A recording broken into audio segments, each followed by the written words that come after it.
V imenu Boga Očeta in Sina in Svetega Duha. Amen. Drage sestre, dragi bratje, ko nas življenje utesnjuje, ne potrebujemo razlogov, ampak tolažbo. Ne potrebujemo odgovorov, ampak potrebujemo nekoga. Bog ne prihaja k nam s pojasnilom, zakaj se to ali ono dogaja, ampak prihaja k nam s svojo prisotnostjo. Na svetu živimo skupaj verniki, neverniki in skeptiki. Vsi smo na skupni ladji. Toda ko pride nevihta, vsi postanemo verniki. Ko nevihta mine, spet živimo po svoje. Toda Bog noče biti brez nas in noče, da bi bili mi brez njega. Zato je tako pomembno, dragi zbrani, da ko se soočamo z življenjskimi nevihtami in stiskami, vemo, da smo na ladji in ta ladja je pravzaprav cerkev. To je občestvo, to smo mi, bratje in sestre. Zato dovolimo, da nas Bog ljubi in dovolimo, da nas Bog tolaži. Slava Očetu in Sinu in Svetemu Duhu. Amen. Sedaj pa prisluhnimo obvestilom za prihodnji teden. Jutri v ponedeljek ob 19. uri je molitveno srečanje v cerkvi. Srečanje je priložnost, da sebe in ostale Bogu priporočimo v osebni molitvi. V sredo ob 19. uri je v cerkvi preučevanje Svetega pisma z možnostjo diskusije in vprašanj. Tokrat se bomo pozabavali s temo, ki nosi naslov Zdrava samozavest spreminja svet. Danes je na novomeški televiziji vaš kanal v oddaji Nova obzorja duhovna misel iz naše cerkve. Naslednjo nedeljo je tako kot običajno ob 10. uri osrednje nedeljsko bogoslužje. Hvala vsem, ki ste poskrbeli za čiščenje cerkvene okolice po katastrofalnem neurju, ki smo ga bili deležni v torek. Hvala tudi vsem, ki ste izrazili skrb in bodimo hvaležni Bogu, da pravzaprav ni prišlo do hujših težav oziroma do hujših posledic. Danes popoldan, kot smo že najavili, imamo ob 17. uri koncert. In sicer je to koncert mlade mladinsko glasbeno-inštrumentalne skupine, ki nosi naslov Eben Ezer. Oni prihajajo iz evangeličanske cerkve v Murski Soboti. Z njimi bo prišel tudi škof, magister Leo Novak. Zato je prav, da podpremo mlade, da pridemo v čim večjem številu. Povabimo tudi svoje prijatelje, kajti koncert bo krasna priložnost za druženje. Predvsem pa bomo na tem koncertu pogledali tudi en zanimiv filmček, ki bo na nek način uvod v alfa srečanja. Alfa srečanja pa se začnejo v petek, torej prihodnji petek, 26. septembra ob 19. uri. Prijave za alfa tečaj zbiram jaz, tako da če se še kdo odloči, imamo še dovolj mest. V naslednjem tednu imamo še nekaj aktivnosti in sicer v četrtek ob 19. uri je organizirano tudi srečanje za moške. Isti dan, torej v četrtek 25. ob 19. uri pa je organizirano tudi srečanje za ženske. Eni bomo ali boste čas preživljali v cerkveni čajarni, to bodo ženske, moški pa boste čas preživljali v cerkveni veliki dvorani v župnišču tam zadaj oziroma spredaj. Tema, da vam še povem temo, torej ženske se bodo pogovarjale o receptih. Torej najljubši recept, zato ste tudi prijetno povabljene, da s seboj prinesete svoj najljubši recept. Moški pa boste nadaljevali temo o umetni inteligenci, pri čemer bo potekala po principu delavnice. Prepričana sem, da glede na to, da je tako veliko vsega, v prihodnjem tednu si vsak lahko najde vsaj nekaj zase, tako da bomo lahko rekli, da je to prijetno s koristnim. Še zadnja najava, ki smo jo tudi že najavili, in sicer v Moravskih Toplicah v Prekmurju bo od 3. do 5. oktobra skupno srečanje mladih, ki nosi slogan, naslov Vikend z odprtim srcem. Vsi zainteresirani mladi se lahko prijavite pri meni ali pa pri mladinskem delegatu Tomažu Jadriču. Tako, upam, da ste si vsaj nekaj od tega zapomnili. Sedaj pa bomo skupaj zapeli pesem, ki pravi: On mi je pesem in radost.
Biblično vodilo današnje nedelje so Jezusove besede, ki pravijo takole: Blagor človeku, čigar moč je v tebi, v njegovem srcu so ceste, poti do Jeruzalema. Prisluhnimo sedaj še poeziji iz 146. psalma. Psalmi so v bistvu pesmarica Svetega Duha. Pravi pa takole: Hvali, moja duša, Gospoda, hvalil bom Gospoda v svojem življenju, igral bom svojemu Bogu, dokler bom bival. Blagor mu, komur je Bog Jakobov pomoč in je njegovo upanje v Gospodu, njegovem Bogu, ki je naredil nebo in zemljo, morje in vse, kar je v njih, ki varuje zvestobo na veke, ki pomaga do pravice zatiranim, daje kruha lačnim. Gospod osvobaja jetnike, Gospod odpira oči slepim, Gospod vzdiguje upognjene, Gospod ljubi pravične, Gospod varuje tujce, podpira siroto in vdovo. Gospod bo kraljeval na veke, tvoj Bog, o Sion, od roda do roda. Aleluja. In v luči Božje besede nas vse skupaj vabim k priznanju grehov. Sočutni Bog Oče, priznamo, da smo utrujeni od čaščenja minljivih bogov in iskanja svojih poti. Žal nam je, ker ravnamo po svoje ti pa želiš biti naš sopotnik, prijatelj, vodnik in pomočnik. Zato je naša duša ranjena in nas je strah živeti in ljubiti. Odpusti nam, ker pozabljamo, da spokorniške solze odpirajo vrata nebes. Odpusti nam, ker svojih solz kesanja ne umivamo v jagnjetovi krvi. Odpusti nam, ker našega srca ne razsvetljuje vera, ga ne ogreva ljubezen, ga ne osvetljuje čistost, ga ne krona pravičnost, ga ne zlati resnica. Svojih pregreh ne bomo prikrivali, ker se zanašamo na tvoje usmiljenje. Jagnje Božje, ki odvzemaš greh sveta, usmili se. Kristus, usmili se. Besede milosti in slavospev pa razveseljujejo našo dušo rekoč: toda Gospodova dobrota je od vekomaj, do vekomaj za tiste, ki se ga bojijo. Njegova pravičnost do otrok za tiste, ki se držijo njegove zaveze in se spominjajo njegovih ukazov, da bi jih izpolnjevali. Zato naj bo slava Bogu na višavah in na zemlji mir ljudem, ki so mu po volji. Amen. Vabim še k skupni molitvi. Bog Oče, kako mirni smo, ker vemo, da si gospodar vesolja in tudi naš gospodar. Hvalnice, ki jih pojejo angeli, lahko pojemo tudi mi in še glasneje kot oni, ker smo odrešeni Božji otroci. Naša hoja ni samotna, ker ti hodiš z nami. Kakšna tolažba. Vodiš vsak naš korak, da ne odnehamo, ker je enostavneje izbrati lažjo pot. Naj stopamo v moči vere, upanja in ljubezni. Blagoslovi delo, ki ga opravljamo, besede, ki jih izrekamo, ljubezen, ki jo delimo in milost, ki jo izkazujemo. Naj na dan, ko se bojimo, zaupamo vate. Slava Očetu in Sinu in Svetemu Duhu, kakor je bilo v začetku, tako zdaj in vselej in vekomaj. Amen. V nadaljevanju bomo slišali berilo, sedaj pa najprej še skupaj zapojmo pesem, ki pravi: Hvala ti, ker rešil si me.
Izvolite sesti, dragi zbrani.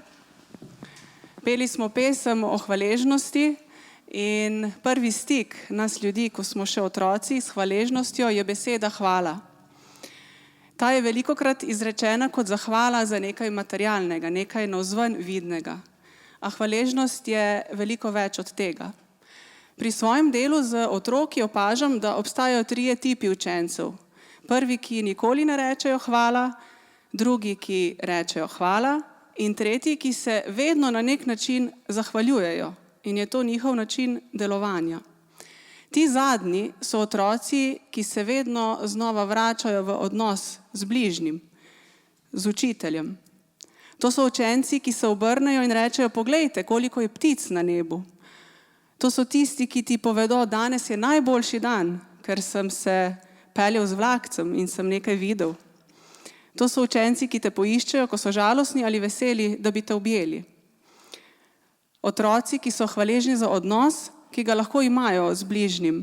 In je ta odnos razlog, da se vračajo nazaj in so hvaležni. In tako nas vabim, da prisluhnemo današnjemu berilu iz Lukovega evangelija, 17. poglavje od 11. do 19. vrstice, ki govori o gobavem Samarijanu, ki se je vrnil nazaj k Jezusu in se Bogu zahvaljeval za dar ozdravljenja in odrešenja. Jezus ozdravi 10 gobavcev. Ko je potoval v Jeruzalem, je hodil med Samarijo in Galilejo. Ko je prispel v neko vas, mu je prišlo nasproti 10 gobavih mož. Oddaleč so se ustavili in na ves glas govorili: Jezus, učenik, usmili se nas. Ko jih je zagledal, jim je rekel: pojdite in se pokažite duhovnikom. In med potjo so bili očiščeni. Ko je eden izmed njih videl, da je bil ozdravljen, se je vrnil in z močnim glasom slavil Boga. Padel je na obraz pred njegove noge in se mu zahvaljeval. In ta je bil Samarijan. Jezus pa je odgovoril: mar ni bilo 10 očiščenih? Kje pa je onih 9? Ali ni bilo nobenega drugega, da bi se vrnil in počastil Boga, razen tega tujca? In rekel mu je: vstani in pojdi, tvoja vera te je rešila. V kateri skupini ljudi smo se prepoznali v tem jutru? Smo morda v skupini gobavcev, ki so bili zadovoljni s tem, da so bili ozdravljeni, ki so poslušno izpolnjevali tudi Jezusovo naročilo, naj gredo k duhovnikom, niso pa prepoznali Božjega kraljestva, ki prihaja v Jezusu? Ali smo gobavec, ki se na poti, da bi izpolnil Jezusovo navodilo, ustavi in ugotovi, da ni ozdravljen ne fizične bolezni, ampak ga je srečanje z Jezusom spremenilo in odrešilo, da bo sedaj lahko živel novo življenje prav iz tega srečanja z njim. Hvaležnost je namreč stanje našega srca, ki vidi preko materialnega daru in zaznava, da je življenje iz odnosa. In ne glede na to, v kateri skupini smo danes, se je ponovno obnovila Božja milost, da lahko rečemo in se odločimo za življenje iz hvaležnosti. In naj bodo naše besede psalmista, ki pravijo: slavi moja duša Gospoda in ne pozabi nobenega dejanja njega. S hvaležnostjo za vse, kar prejemamo iz odnosa z Jezusom, pridimo in zapojmo pesmi, ki so pred nami, in naslednja pravi: hvalil te bom, Gospod.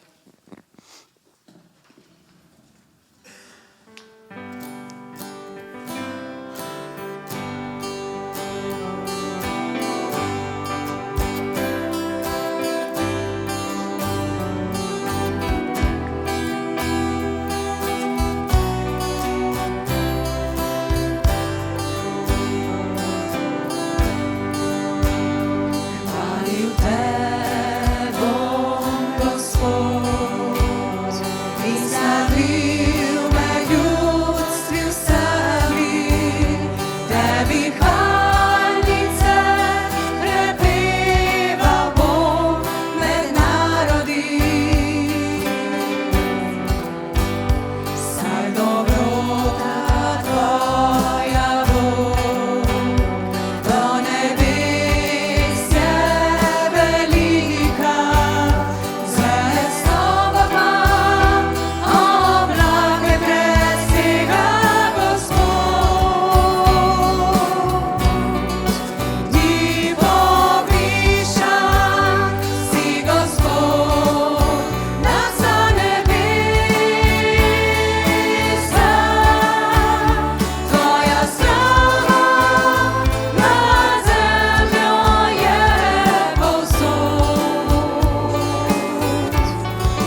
Dragi Bog, mi se vračamo vsakodnevno k Tebi in smo hvaležni, ker si nas Ti ozdravil in nas rešuješ vsakodnevno iz različnih situacij, ker nas imenuješ za svoje otroke in skrbiš za nas.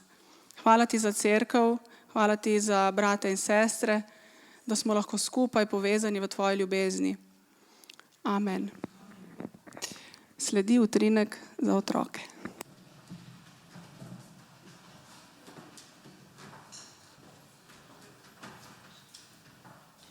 Dragi otroci, dragi malo starejši otroci, kar pridite k meni.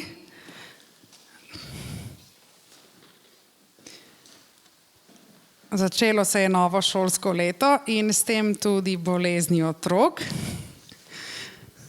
kar je čisto normalno. Ampak vseeno se bomo mi danes malo pozabavali. Mi boste malo pomagali z eno težko besedo. Z eno zelo težko besedo, ki jo včasih tudi odrasli ne razumemo. Čeprav je čisto kratka. Ima samo 3 črke. Veste, katera je to? To je beseda mir. Kako bi lahko razložili, kaj je mir? A si predstavljate, otroci, kaj je to mir? Kaj je za vas mir? Ko sta mami po oči? Bo vsak dokončal. Torej, ko mami in oči ne vpijeta na nas, ne? Takrat je mir v hiši. Kdaj je še mir? To je tako težka beseda, oziroma zelo kratka, ampak tako težko si jo predstavljamo, kaj ne? Tudi mi odrasli. Kdaj imamo v svojem srcu mir in kaj pravzaprav mir je? In zato, ker je včasih to lažje pokazati s prispodobo, sem se tudi jaz odločila, da danes uporabim eno prispodobo. Najprej pa imam tukaj eno reč. Kaj pravite, otroci, kaj je tole? Čekič. A je? Uporablja se, mislim, da res za čekiče, za žeblje, ne? Super. Vidite, več jezična cerkev, torej čekič, ok. Slovensko bi to bilo kladivo, ki ga res uporabljamo za zabijanje žebljev, ja, to je res. Torej kladivo. A bo kdo po težko, koliko je to kladivo težko? Ti biš probal, no daj. Ti si že navajeno doma. A je težko? Je težko? Malo. Ok, malo je težko. Dobro. Nisem izbrala malo majhno kladivo, ampak vseeno. Predstavljamo si, da je tole kladivo simbol našega vsakdanjega življenja. Včasih rečemo, da dobimo po glavi. Ja? To so v resnici življenjske nevihte. Velikokrat dobimo po glavi. Včasih od bližnjih, včasih od situacije, včasih, ker nismo pridni, tudi to gre zraven, včasih, ker nam ne gre dobro v šoli, včasih, ker se ne znajdemo in takrat nas te situacije malo bolijo. Zdaj pa si predstavljamo še, da imam jaz tukaj enega strička. Kako mu bomo dali ime? Eno ime se spomnite, kako mu bomo dali ime? To je gospod? No? Katera imena so vam všeč? Kako? Nekdo je rekel eno ime. Hitro eno ime se spomnimo. Gospod? Luka, prav, pa naj bo Luka. Dobro, gospod Luka. Predstavljamo si, da gospod Luka živi v življenju, ki je zelo težko, tako kot se to včasih zgodi nam. In kaj se zgodi, če človek nima miru? Pride težka situacija, ki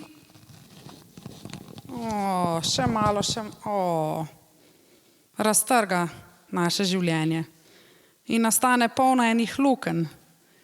In te luknje niso ravno prijetne, ker jih je zelo, zelo težko zalepiti nazaj. Veste, otroci, vi ste še zelo majhni, nekateri ste malo starejši, ampak v Svetem pismu pravi, da nikar ne zanemarjamo mladost. Tudi otroci imajo svoje stiske, svoje težave. Tudi v njihovih majhnih srčkih se včasih naredijo takšne luknje. Tako kot pri odraslih, enako velja tudi za otroke. Kaj pa ima kristjan? In zdaj pridemo do te besede, ki ji rečemo mir, zato da je teh lukenj čim manj. Imam še enega strička, lahko je tudi punca. Kako bomo pa temu dali ime? Kakšna želja? Maja, prav, pa naj bo Maja. Zdaj, to, da ima človek mir, si bomo sposodili sol. Kdo mi bo pomagal? Rabim enega, ki mi bo pomagal. Tukaj notri daš sol. Primeš sol, držiš, tukaj jo daš noter. Veliko soli bomo dali. Predstavljajte si, da je tale sol, super si že dal, ja? Veliko, veliko. Dobro, hvala. Predstavljajte si, da je tale sol mir, ki se nanaša v našem srcu. Več kot imamo miru, kaj mislite? Težje bo narediti luknjo, oziroma jaz mislim, da je sploh ne bomo mogli narediti. Pa poskusimo. Ne morem, nikamor ne gre. Ne gre. A bo še kdo od vas probal? Probi narediti luknjo. A gre? Ne gre. Zakaj ne? Kaj je noter? Sol. Torej, če ima človek v sebi mir, sol, potem pravzaprav življenjske nevihte in stiske ne morejo uničiti njegovega življenja. Lahko ga malo oplazijo, lahko pustijo kakšno posledico, tako kot je po neurju, ampak vseeno se človek sestavi in je njegovo življenje celovito. Sveto pismo temu pravi, da je obnovljeno. In dragi otroci, tudi če ste še majhni, tudi če so vaša srčka še relativno cela, se nam lahko v življenju zgodi kakšna situacija, ki nas tako ali drugače prizadene. Zato si zapomnimo, da imamo v srcu mir.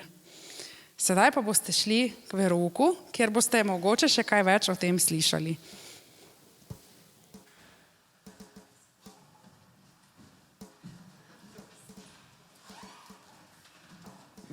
Pred nami je še kolekta s pesmijo, ki pravi: Bog, slavim tvoje ime.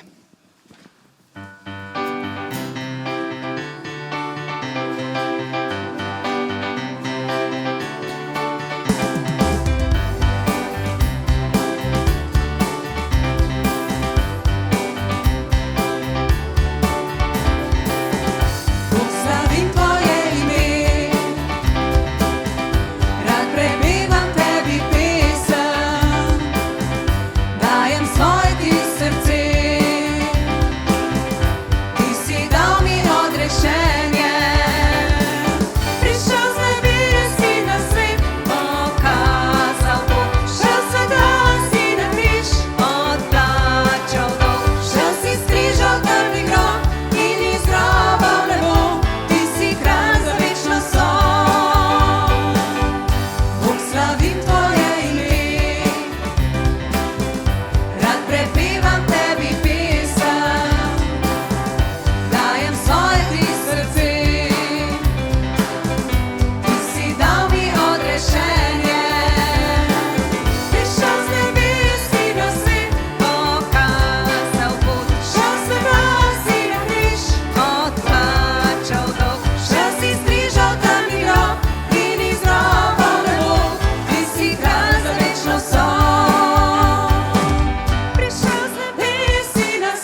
Milost vam in mir od Boga, našega Očeta in Gospoda Jezusa Kristusa. Amen. Prebral sem navihano zgodbo o nekem revnem možu, ki je živel z ženo in 6 otroki. In to v zelo majhni enosobni hiši. Včasih je bila revščina in so bile vse hiše majhne, družine pa velike. Vedno so drug drugega motili, hodili so drug po drugem, prostora je bilo tako malo, da so komaj dihali, ampak najhuje je pa bilo, da je bila hiša vedno polna hrupa. Nikoli ni bilo miru, nikoli ni bilo tišine. Vedno je nekdo nekaj ropotal, vedno je nekdo nekaj počel in delal hrup. Končno mož ni mogel več zdržati, pogovoril se je z ženo in jo vprašal, kaj naj stori. Ona mu je rekla, pojdi k duhovniku. In po nekaj prepira je šel. In tako je revež povedal duhovniku, kako bedno je doma, ko on, njegova žena in 6 otrok jedo, živijo in spijo v eni sobi. Rekel mu je, zato ker ni miru, začenjamo kričati, se prepirati, življenje ne bi moglo biti slabše. Duhovnik je dolgo razmišljal o težavi in nato je rekel, natančno naredi, kar ti rečem, in stvari se bodo izboljšale. Obljubiš? Revež je rekel, obljubim. Duhovnik mu je nato naročil. Najprej ga je vprašal, ali imate doma kakšne živali? Da, je rekel, imamo eno kravo, eno kozo in nekaj kokoši. Dobro, je rekel duhovnik, ko prideš domov, vzemi vse te živali v svojo hišo, da boste vsi živeli skupaj. Revež je bil osupel, ko je slišal ta duhovnikov nasvet, vendar je obljubil, da bo storil natanko tako, kot mu je naročil. Zato je šel domov in vse domače živali odpeljal v enosobno hišico. Naslednji dan je revež stekel nazaj duhovniku. Kaj si mi storil, duhovnik, je zavpil. Grozno je. Storil sem, kar si mi rekel in živali so po vsej hiši. Duhovnik, pomagaj mi. Duhovnik je poslušal in mirno rekel, zdaj pa pojdi domov in pelji kokoši nazaj ven. Revež je storil, kot mu je rekel, a se je naslednji dan spet vrnil nazaj duhovniku. Piščancev ni več, ampak duhovnik koza razbija vse pohištvo, vse, kar vidi, poje. Dobri duhovnik je rekel, pojdi domov in odstrani kozo in naj te Bog blagoslovi. Revež je šel domov in odpeljal kozo ven. Vendar je spet stekel nazaj, jokajoč, poln obupa, kakšno nočno moro si mi prinesel v hišo, duhovnik. S kravo je kot v štali. Ali lahko ljudje živijo s takšno živaljo? Duhovnik je sladko rekel, prijatelj moj, prav imaš, Bog te blagoslovi, pojdi zdaj domov in odpelji kravo ven iz hiše. In revež je hitro šel domov in to storil. Ampak naslednji dan je spet pritekel duhovniku in je rekel, z velikim nasmehom na obrazu, zdaj imamo tako dobro življenje, vse živali so zunaj, hiša je tako tiha, imamo še veliko prostora, kakšno veselje, kakšen mir. Ta hudomušna zgodba nam govori o tem, kako blizu je mir, kako je mir na dosegu roke, kako malo je potrebno narediti, da imamo mir. Vendar to nam mogoče lahko uspe doma, kaj pa v službi, na vasi, v trgovini, na cesti, na parkirišču, na upravni enoti, v bolnici, v šoli. Toliko stvari je, na katere nimamo vpliva, toliko okoliščin, ki nas vržejo iz tira. Postanemo nemirni, živčni, potrti, razdražljivi.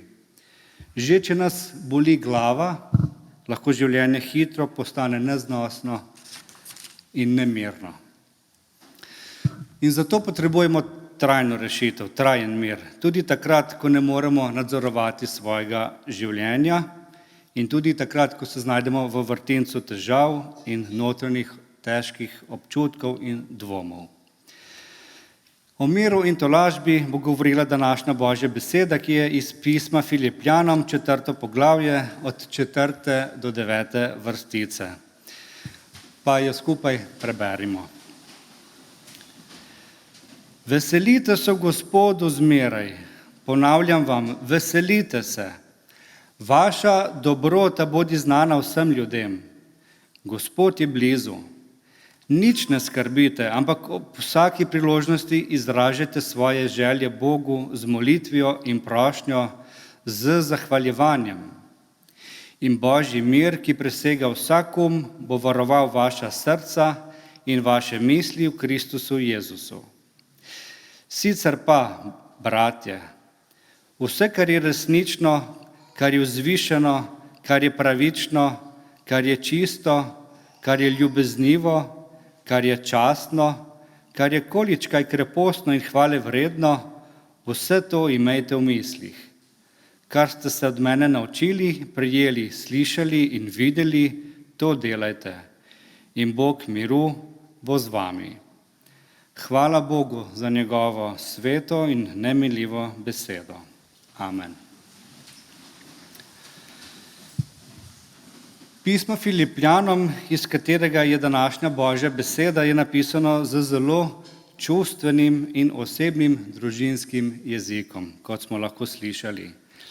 Pavel v tem pismu močno poudarja poseben družinski odnos, ki ga ima s svojimi spreobrnjenci v Filipih. V tem pismu, polnem nežnosti, pa apostol Pavel presenetljivo pogostokrat omenja nasprotnike. Vendar teh niti ne napada, niti jih ne brani. Vprašanje je, kdo so v tem pismu nasprotniki?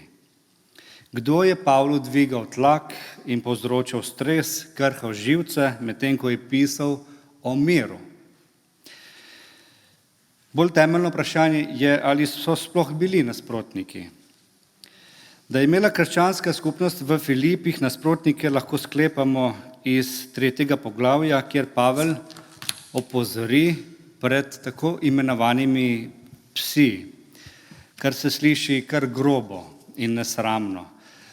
To bi se sicer lahko nanašalo na nekakšne judovce, ki so mešali ljudi, vendar je bolj verjetno, da je Pavlovo opozorilo služilo kot uvod v razpravo o Pavlovi lastni odpovedi privilegijem po vzoru Kristusa. Ni namreč dokazal o kakšnih posebnih skupinah judovskih, ki bi povzročali nemir, niti v tej cerkvi, niti v tem mestu. Zato se zdi to Pavlovo opozorilo splošno. Bodite previdni, če slučajno naletite na takšne ljudi. V 3. poglavju Pavel omenja tudi tiste, ki živijo kot sovražniki Kristusovega križa, a na to doda, da je o teh sovražnikih pogostokrat govoril tej cerkvi, tem vernikom. Se pravi, je govoril o neki nevarnosti, ki je še ni bilo. V naslednjem poglavju pa Pavel prosi Evodijo in Sintijo, 2 vernici, naj bosta istega mišljenja v Gospodu. Tukaj očitno ne gre za lažni nauk, niti za nasprotovanje Pavlu, temveč za nek osebni spor. Namreč obe sta kristjanki, obe sta se borili s Pavlom z ramo ob rami v evangeliju. Torej v pismu Filipljanov ni konkretnih dokazov, da bi obstajali kakšni nasprotniki, lažni učitelji, krivi nauki. Pavel se zadovolji s predpostavko, da bodo verniki že vedeli, o čem piše. Od njega torej ne moremo izvedeti, kdo so ti nasprotniki. Zato pa si poglejmo v družbeno sestavo, kdo so bili verniki v tej cerkvi. Mogoče najdemo v tem vzrok za napetosti. Torej, cerkev v Filipih je vključevala nekaj kmetov. Čeprav so bili ti verjetno mestni delavci, ali pa vaščani, vsekakor so bili iz najnižjega družbenega sloja. Poleg tega pa so bili v cerkvi tudi sužnji, ki sploh niso pripadali nobenemu družbenemu sloju. Vendar v času Rima je skupina sužnjev predstavljala celo tretjino vseh ljudi. In kamor so šli gospodarji, kmetje, so morali z njimi tudi sužnji. Torej v cerkvi so bili kmetje oziroma mestni delavci, bili so sužnji, poleg njih pa so bili tudi osvobojenci, kot je bila recimo nam zelo znana Lidija. Lidija je pripadala skupini obrtnikov in trgovcev. V cerkvi pa so bili tudi vojaki. Torej, kar raznolika sestava cerkve. In vprašanje je, ali zaradi te različne sestave in zastopanosti prihajalo do nasprotovanja, do napetosti, do tenzij. Cerkev je bila namreč zelo pluralna, liberalna, raznolika, demokratična, torej evropska. Poraja se vprašanje, ali je prišlo do razslojenosti. Da, v 3. poglavju apostol Pavel govori tudi o tem, da so se te težnje kazale na različne načine. Napetosti, strankarstva, vsesplošna neenotnost. Vendar naše vprašanje je, ali so bili nasprotniki in kdo so bili nasprotniki. Prišli smo do odgovora, da nasprotnikov, konkretnih ljudi ni bilo. Torej, pismo Filipljanom ne govori o nasprotnikih, o ljudeh, ampak o njih samih, o vernikih, o Filipljanih. Ne govori o tem, kako je treba nekoga izločiti, ignorirati, kaznovati, sankcionirati, ampak govori o duševnem stanju vernikov v cerkvi v Filipih. Počutili so se, kot da bi imeli konkretne nasprotnike, ampak jih niso imeli. Postavi jim diagnozo, ki se glasi navidezni nasprotniki. Z drugimi besedami, kot bi apostol Pavel rekel: dragi moji bratje in sestre v Filipih, podvrženi ste napetostim, med vami vlada nervoza, občutek nelagodja, ki ga povzročajo trenja. Počutite se nemočno, brezvoljno, ker vas je strah. Razdražljivi ste, ker ste napeti. Napeti ste, ker med vami ni zaupanja. Ostajate v primežu žalosti, ker med vami ni povezanosti. S takšnimi podobnimi lepimi in blagimi besedami je tudi napisano pismo Filipljanom. Apostol Pavel torej ne uporablja težkega psihološkega jezika, ne dela triaž, temveč omenja nasprotnike, s katerimi samo pooseblja to negativno plat odnosov v cerkvi. Teh odnosov, ki bi bili takšni, kot da bi med njimi bili pomešani nasprotniki. Malodušje, ki je zajelo cerkev, torej ni posledica teoloških zdrsov, napačne liturgije ali izkrivljenih verskih praks, temveč je posledica strahu, tesnobe, nervoze, žalosti, nemoči, ki je podobno občutjem, kot da bi imeli med sabo konkretne nasprotnike, ki pa jih ni bilo. To je pomembno. V pismu Filipljanom so nasprotniki le potencialna nevarnost in Pavel jih omenja le kot negativen zgled, če je to potrebno za opis situacije. Ti navidezni nasprotniki služijo za ponazoritev nevarnosti določenih teženj, ki so se ukoreninile med verniki znotraj cerkve, vendar brez vplivanja od zunaj.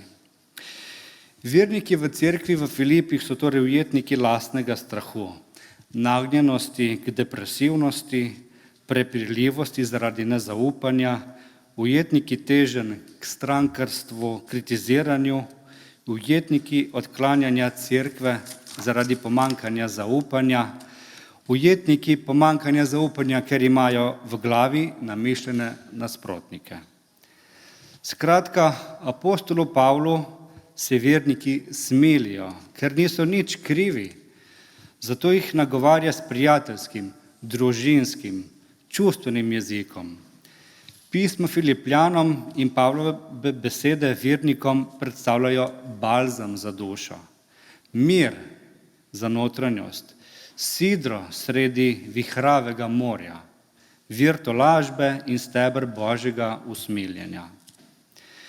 Prisluhnimo parim mislim, ki jih je apostol Pavel namenil cerkvi v Filipih, da dobimo občutek, s kakšnim nežnim, lepim, družinskim jezikom jih je nagovarjal.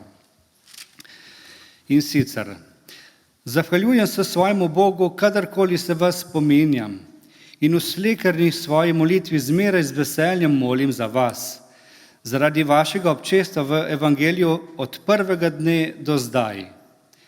Prepričan sem, da bo on, ki je začel v vas dobro delo, to delo dokončal do dneva Kristusa Jezusa.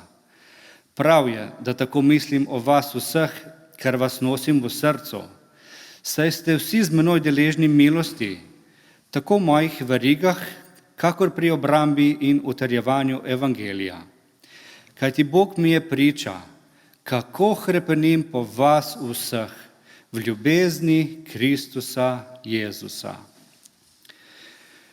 Potem takem, moji ljubi, kakor ste bili zmeraj poslušni, in to ne le takrat, kadar sem bil med vami, ampak še veliko bolj zdaj, ko sem odsoten, s strahom in s trepetom udejanjajte svoje odrešenje. Bog je namreč tisti, ki po svojem blagohotnem načrtu udejanja v vas hotenje in delovanje. Vse delajte brez godrnanja in preračunljivosti, da boste neoporečni in nepokvarjeni, brezgrajni Božji otroci sredi sprijenega in pokvarjenega rodu, med katerim žarite na svetu kakor zvezde. Držite se besede življenja, da se bom lahko na Kristusov dan pohvalil, da nisem v prazno tekel in se nisem v prazno trudil. Četudi se izlivam kot pitna daritev pri žrtvi in daritvi vaše vere, se veselim in radujem z vami vsemi. Prav tako se veselite tudi vi in se radujte z menoj. Zato, moji ljubi in tako zaželeni bratje, moje veselje in moj venec, stojte trdno v Gospodu, kakor sem vam rekel, ljubi. Moj Bog, bogat kakor je, bo po svojem bogatstvu veličastvo potešil vse vaše potrebe v Kristusu Jezusu. Našemu Bogu in Očetu pa bodi slava na veke vekov. S temi čudovitimi besedami je apostol Pavel tolažil in spodbujal vernike v cerkvi v Filipih. Znanstveniki teologi so prišli do zaključka, da je bil apostol Pavel, ko je pisal to pismo, v veliki stiski, o čemer tudi sam veliko piše. Vendar so bile njegove besede tako mirne in spokojne, polne Božje tolažbe in Božjega miru. In Božji mir je tudi rešitev, ki jo apostol Pavel ponuja Filipljanom. Rešitev za njihov nemir, tesnobo, strah, trenja, nervozo. Ko je apostol Pavel pisal pismo Filipljanom, se je nahajal v ječi, v viharju, v stiski, v tako veliki nevolji, skrajni zapuščenosti, bedi, izdaji, krivici, agoniji, da lahko njegovo stanje primerjamo kar z naravnim pojavom, tornadom ali orkanom ali monsunskim vetrom, ki smo ga doživeli ta teden. In v tej duševni situaciji, v kateri je bil Pavel, je pisal o miru. Kako je to mogoče? Podobno je tudi s cerkvijo v Filipih. Bila je v stiski, tesnobi, bolečini, prestrašenosti, žalosti, nemiru, negotovosti, kot da bi jo rešetali nasprotniki Kristusovega križa in Kristusove cerkve, ki pa jih ni bilo. Tudi stanje, v katerem je bila ta cerkev, lahko primerjamo z tornadom, orkanom, monsunskim vetrom. Zakaj z vetrom, zakaj s tornadom? Tornado je močan, vrtinčast, nevihtni veter, ki je zelo uničevalen. Vetrovi v tornadu so močnejši kot v orkanu. Orkan je značilen za morja in traja dolgo časa in je veliko večji, tornado pa je manjši, vendar so vetrovi hitrejši, 300-400 km na uro. Tornado je zaradi tega veliko bolj uničevalen naravni pojav na posameznem kraju, tam, kjer se pojavi. Zato je toliko večji šok, da sredi tornada obstaja zatišje, mir, sredina, center, kjer je celo možno preživeti. Sredi tornada, znanstveniki pravijo temu oko tornada, se nahaja kraj brez vetrja. V zgodovini obstajata dva evidentirana dogodka, kako sta dva človeka preživela tornado in kaj sta notranjosti tornada videla.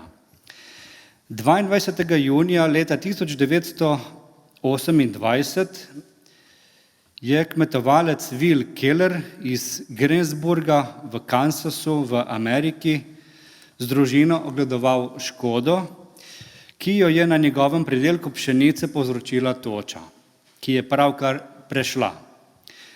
V bližnji daljavi pa je opazil oblak v obliki dežnika in slutil je, da se bo razvil tornado. Preden se je zavedel in uspel zbežati, so se proti njemu napotili 3 lijakasti oblaki. Keller je svojo družino uspel odpeljati v klet, ki je varna pred nevihtami, nato pa se je sam povzpel ven in se odločil, da bo še enkrat pogledal, kakšna je situacija. V preteklih letih je že velikokrat videl tornade in se jih ni bal. Vendar je vseeno ostal previden. Vrtinec, ki ga je videl, ko je prišel ven, ga je očaral in je obstal kot okamenel, dokler kar naenkrat ni bil tornado neposredno nad njim.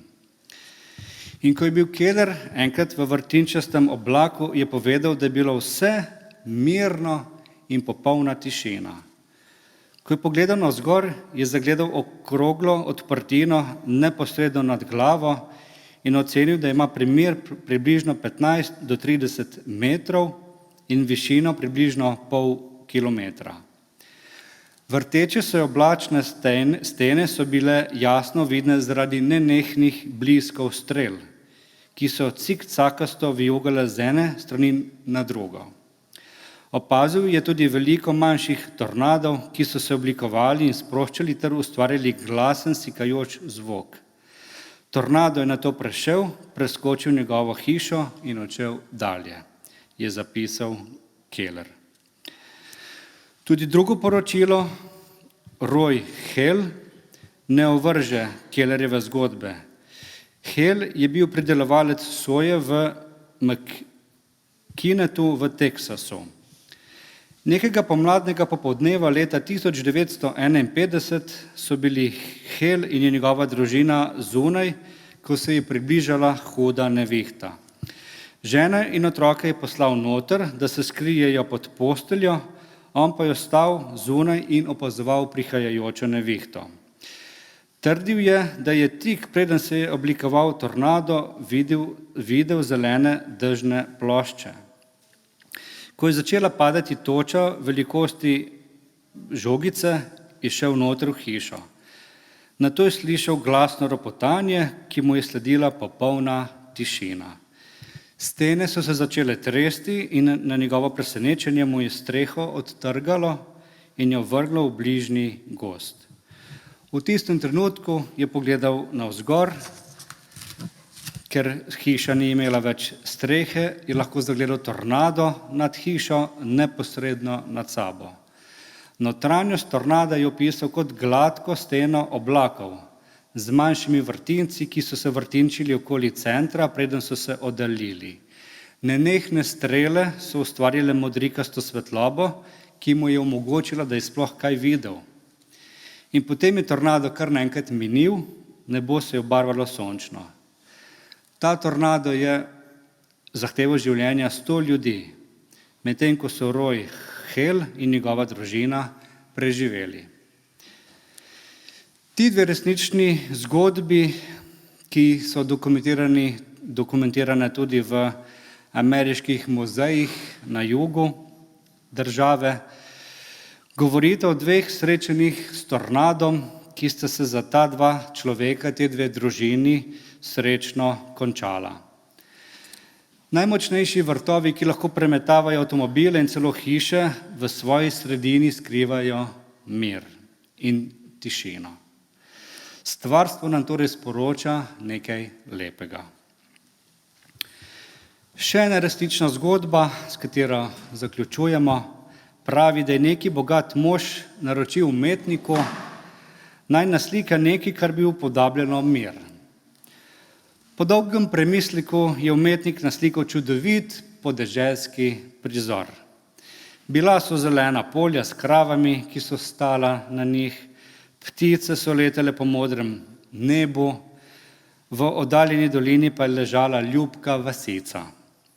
Umetnik je sliko dal moškemu, ki jo je naročil, a na njegovem obrazu je bilo razočaranje. Moški je rekel umetniku: to ni slika pravega miru, vrni se in poskusi znova. Umetnik se je vrnil v svoj atelje, nekaj ur razmišljal o miru, nato pa se je znova lotil platna in začel slikati. Ko je končal, je bila na platnu čudovita slika matere, ki je v naročju držala spečega dojenčka in se je ljubeče smehljala. Pomislil je, to je zagotovo pravi mir. In pohitel, da bi sliko dal bogatašu, naročniku. Toda ta je sliko spet zavrnil in slikarja prosil, naj poskusi znova. Umetnik se je spet vrnil v svoj atelje, bil je malodušen, utrujen, razočaran, naveličan, v njem je vrela jeza, čutil je zavrnitev tega bogataša, spet je razmišljal, celo molil za navdih, kako bi naslikal sliko resničnega miru. Nato se mu je porodila ideja, stekel je k platnu in začel slikati kot še nikoli prej. Ko je končal, je sliko odnesel bogatašu. Ta jo je nekoliko časa opazoval, umetnik je zadrževal dih, kakšna bo reakcija, nato je bogataš, naročnik, rekel: to je slika resničnega miru. Sprejel je sliko, plačal umetniku in vsi so bili zadovoljni. In kakšna je ta slika resničnega miru? Slika je prikazovala razburkano morje, ki je butalo ob pečino, vetrove, ki so bičali črne deževne oblake, polno strel, ki so prepredale sliko, morje je bučalo v nemiru, valovi so buhteli, temno nebo pa je bilo polno moči besne nevihte. In sredi slike pod pečino je umetnik naslikal majhno ptico, varno in suho v svojem gnezdu, ki je bilo stisnjeno pod skalo. Ptica je bila mirna sredi nevihte, ki je divjala okoli nje. Poanta zgodbe je, mir ni v tem, da ustavimo nevihto, ampak da najdemo mir sredi nevihte. Da imamo mir, da smo mirni, tudi ko v našem življenju vladajo težave in obup, ko se soočamo z velikimi tesnobami, skrbmi, bolečinami. Ta mir, ki ga je umetnik upodobil, je podoben miru, ki nam ga daje Jezus. Jezus pravi v Janezovem evangeliju: mir vam zapuščam, svoj mir vam dajem. Ne dajem vam ga, kakor ga daje svet. Vaše srce naj se ne vznemirja in ne plaši. Kristusov mir, kot nam je povedano v pismu Filipljanom, je mir, ki presega vsak um. To je pravi mir, ki ga prinaša vera v Boga. Tako kot lahko verjamemo, da sredi tornada obstaja brezvetrje, tišina in mir, tako lahko verjamemo, da sredi nemira obstaja skala, ki je naše zavetje. Kraj, kjer se nam ni treba bati, in moč, ki nam jo daje Sveti Duh. Skratka, sredi nemira se razodeva Božji mir, ki razprostira svoje krila nad nami in nas varuje. Kaj nam torej Bog daje, ko se znajdemo v tornadu in orkanu? Bog nam daje tolažbo po duhovnikih in cerkvi, kar lahko vidimo na primeru apostola Pavla in pisma Filipljanom. Daje nam pa tudi mir, kar lahko vidimo na primerih iz narave. Mir, ki ga prejmemo po Svetem Duhu in ki prebiva v nas in zaradi katerega lahko v Božjem miru živimo. In zaradi Božje tolažbe in Božjega miru se ne rabimo počutiti ogroženi, temveč lahko tako kot apostol Pavel tudi mi tolažimo druge ljudi. In Božji mir, ki presega vsak um, bo varoval vaša srca in vaše misli v Kristusu Jezusu. Amen. Molimo. V današnjem bibličnem vodilu smo slišali, da blagor človeku, ki ima moč v tebi, o Bog. Zahvaljujemo se, da se ta moč odraža v miru, ki ga daješ ti. To je mir, ki presega racionalne razlage in čustveno razpoloženje. To je mir, ki ga izkušamo v odnosu s tabo, o Bog, ker nas imenuješ svoje prijatelje, svoje brate in sestre, svoje otroke. Deležni smo tvoje skrbi in tolažbe, miru in ljubezni. V današnjem brilu smo slišali, da sprejemaš vse, ki prihajajo k tebi, bolne, odrinjene, zapuščene, osovražene, ponižane. In da vse, ki pridejo k tebi, ozdraviš bolezni, ki jih pestijo. V današnjem sodobnem svetu so to krivda, osamljenost, zavrnitev, občutki nevrednosti, jeznoritost, ošabnost, zagrenjenost in nenazadnje nemir. In današnji Božji besedi smo slišali, da sredi stisk in vrtinca življenja nismo sami, ampak si ti, o Bog, takrat z nami, kar spoznamo po miru, ki ga daješ. Amen. Zaključili bomo skupno pesmijo z naslovom V duši mi dobro je. Avtor te pesmi je doživel veliko tragedijo, izgubo družine in svojih otrok. In v tem stanju je napisal to lepo pesem.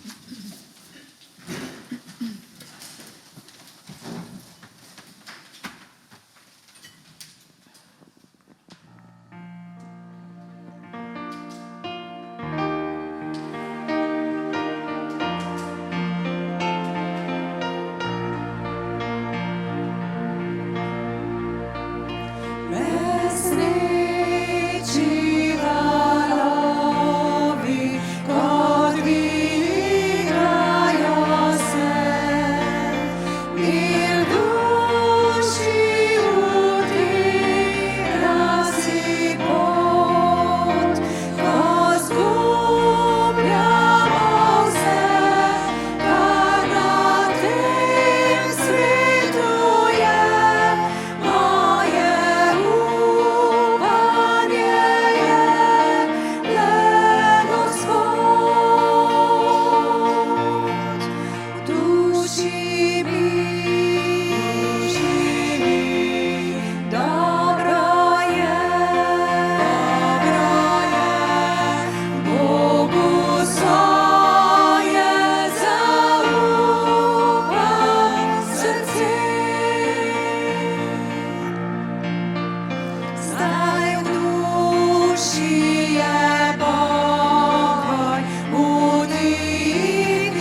Duši mi,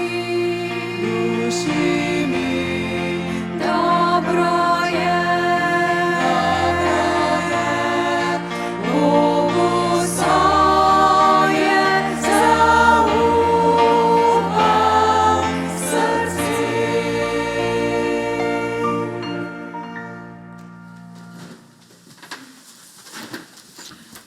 Drage sestre, dragi bratje, eden izmed možnih načinov, kako lahko občutimo mir, je tudi ta, da skupaj molimo Jezusovo molitev Oče naš. Kajti slišali bomo drug drugega, kako molimo in tudi na ta način prosimo za mir. Zato nas vse skupaj povabim, da molimo Jezusovo molitev, ki je molitev cerkve. Oče naš, ki si v nebesih, posvečeno bodi tvoje ime. Pridi k nam tvoje kraljestvo, zgodi se tvoja volja, kakor v nebesih, tako na zemlji. Daj nam danes naš vsakdanji kruh in odpusti nam naše dolge, kakor tudi mi odpuščamo svojim dolžnikom. In ne vpelji nas v skušnjavo, temveč reši nas hudega. Saj tvoje je kraljestvo, tvoja je oblast in slava vekomaj. Amen. Sprejmimo vsi skupaj še duhovniški blagoslov. Gospod naj te blagoslovi in te varuje. Gospod naj da sijati svoje obličje nad tabo in naj ti bo milostljiv.